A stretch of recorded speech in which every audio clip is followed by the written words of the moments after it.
I just did a trip to New York, and I have so much compassion now for people going on trips. So like, yeah, I mean, with the last episode we recorded, right, it was literally, we finished recording.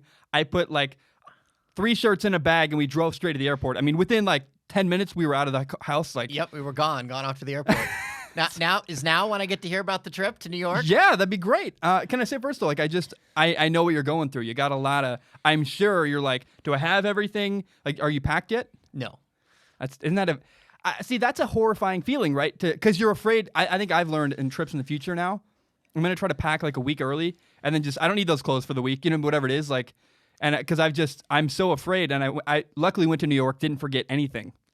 So that's my sweetheart Karen. That's what she does. Yeah. She packs 2 or 3 days That's what my girlfriend does too. She packs 2 or 3 days early and then thinks about it. But I've got lists. Ken says when it comes to equipment, Ken Wilson, you need to make checklists for equipment. Because I've got all of my podcast equipment and my filming equipment in a rolling backpack in my shoulder bag. Well, you've got a list of stuff you need, so you can go down the itinerary. Yeah, I may not have clothes, but I'll have all my filming equipment. Yeah, and you can. That's the thing. Like, when I went to New York, I was like, well, I guess if I need socks, I can buy socks. Like if worst comes to worst. Yep. And so, that's a change I learned from New York, is I'm gonna definitely try to get packed sooner, and then like work, I can do work up until the end. But if I'm packed, I can have that done and have that relief kind of out of the way. Yep. Are you nervous for the trip?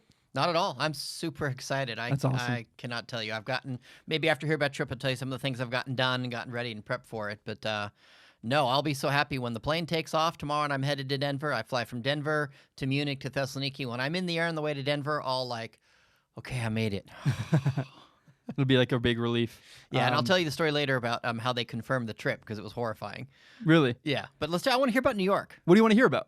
I have a lot to say, but I don't have Start talking. Well, no, I don't have a list of things. Like, you have to pull it out of me, I think. Got it. Okay, so food. Of course. I own the Culinary Treasure Network. Yeah. I want to hear about the food. What was the pizza like? And my gosh. Oh my God. You ate pizza without a knife and fork. What happened? I saw that on Instagram story and almost fell off the couch. Liz and I were in bed the other night, and we were just talking about the trip, and she goes, how many pieces of pizza did you eat?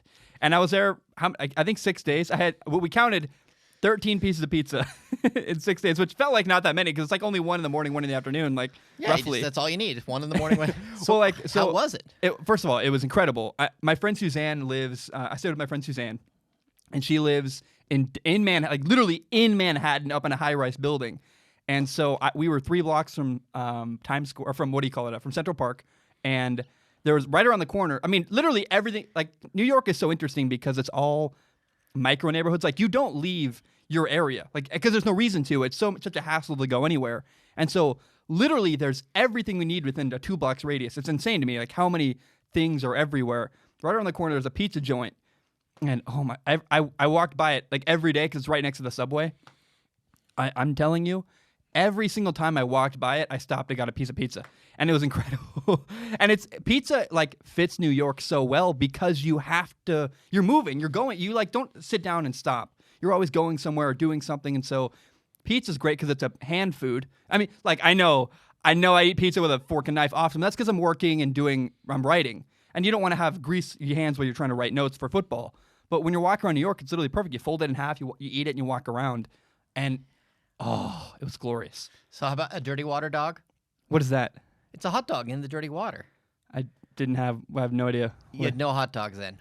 All right. I did have a hot dog, but it was like one of the tourist hot dogs. Because like it's very clear the difference between there's tourist food and then there's local food. So when you're in an area like Central Park or like Penn Station, I had a piece of pizza in Penn Station, but it's definitely not the same quality. It feels like it feels like tourist food. It's not for the local New Yorkers. But the local New York pizza, I don't branch out a lot of time. Like, I have, like, pepperoni's good and cheese is good, but in New York, it's so accessible to have so much different pizza. So, like, I had a piece of pizza with broccoli on it.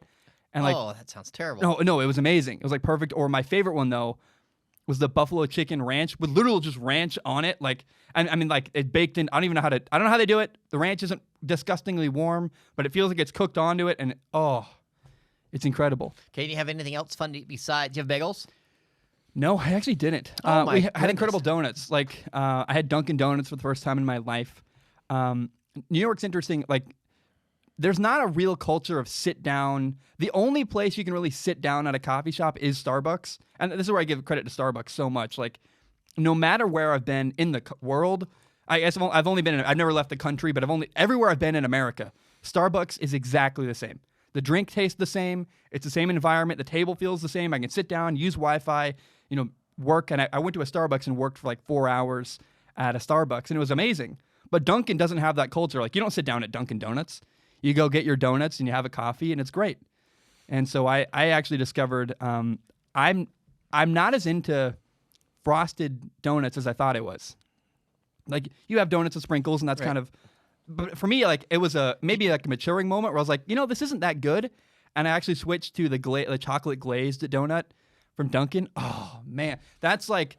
I'm like, I'm in my 20s now. Like, I'm an adult eating a real donut. Do you know why I eat donut with sprinkles on it? Why? Because sprinkles are for winners. I mean, like, you know what I do keep doing though with donuts. I just love donuts. No, I know, but the thing that you and I have, you put me onto this is I really recently have been getting the Franz like powdered donuts. Oh my gosh! And maybe like every raspberry filled. Yeah. Whew. And maybe every 3 days I'll have so one good. for breakfast. Kind of like I guess I'll get often what I do is I get up and have a snack. Do work for like 3 hours, then have a real breakfast later, like a second real breakfast with eggs and stuff. So if you want to have amazing donuts, yeah. So I land on Tuesday after next. I think it's the 17th, but I land Tuesday. Sure. At 8 p.m. And I leave at 8 a.m. and I land at 8 p.m. and I will be exhausted. Yeah. Because going there, I leave on Monday and get there on Tuesday. But coming back, I leave on Tuesday, get back on Tuesday. So I'm asleep all day Wednesday. I got stuff I got to do Thursday. Then you got Friday. Then you got Saturday. Then Sunday. Yeah. I'm volunteering and helping run the Baker's Dozen Coffee, Beer, and Donut Festival. Coffee, beer, and donuts. Yes, you get 13 pours of different coffee beers, and then you get pieces of 13 different donuts. From Coffee, beer. Like coffee, beer. Yeah. Got it. Got it.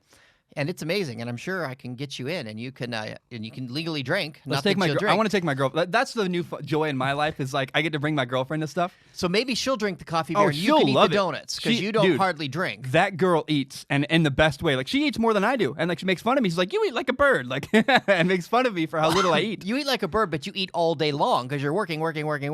Actually, no, that's not true. I try to. Like, on a good day, I have snacks throughout the day. Right? On a bad day, not a bad day, but on a really busy day, I'll eat, and then like a little bit in the morning, and then just forget to eat till like 11, like literally like from 9 to 11 p.m., like 9 a.m. to 11 p.m. I won't eat anything, and it'll be midnight. I'm like, I'm exhausted and I'm hungry. Why am I so hungry? Oh, I haven't eaten anything all day because you just get caught up in like doing the crap you love. Like, I don't know. Okay, any other fun culinary stuff in New York you want to mention? Culinary that comes to stuff. mind? Yeah, I mean, here's the thing. Like, how dare you go to New York and have McDonald's or have like any chain? I mean, there's such incredible food in New York. Like, I feel kind of sad for the people that go to New York and have this like Domino's pizza or have.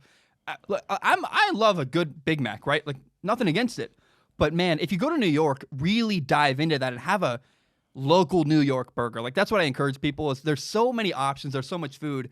And I ran into a Domino's pizza. I'm like, how do you survive here? Like, who eats you? And I think it's people from like Nebraska that want the taste of their childhood. But like, I just got to encourage people. If anyone ever goes to New York, eat local. Yeah, and I mean, it's incredible. There's food everywhere in that city, and it's just so good, and it's so well done. And I learned a new thing about coffee, by the way. You can ask for the children's temperature, which, like, when you get coffee and it's really hot, and it's like, I hate that because you burn your mouth and you can't really drink it for like 20, 30 minutes. I fucking hate that. Well, you can ask for the children's temperature where they give it to you in a drinkable temperature right off the bat.